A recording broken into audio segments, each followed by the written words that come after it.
HDMI smartphone mirroring demo for the Acura MDX years 2014 through 2020.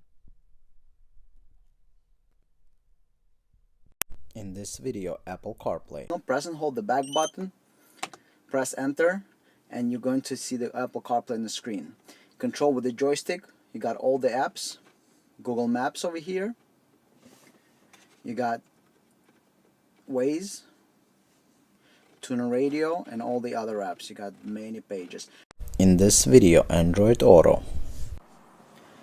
Press and hold the back button, select with the joystick Apple CarPlay Android Auto, hit enter, and there you go. You got your Android Auto, all control with the factory joystick, just like 100% original.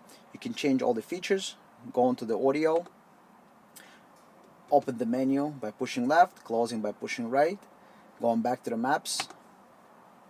100% original Android Auto. In this video, HDMI mirroring. HDMI mirroring demo.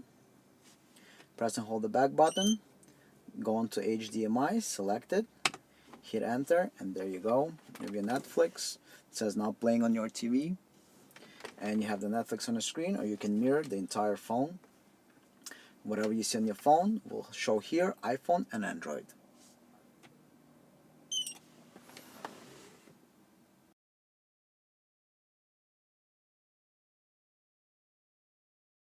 Thank you for watching. Please click the logo on the left-hand side to subscribe to the channel. Subscriptions work on smartphones, tablets, and computers. Please like the video and leave a comment. Please click the link on the right-hand side to watch the full video.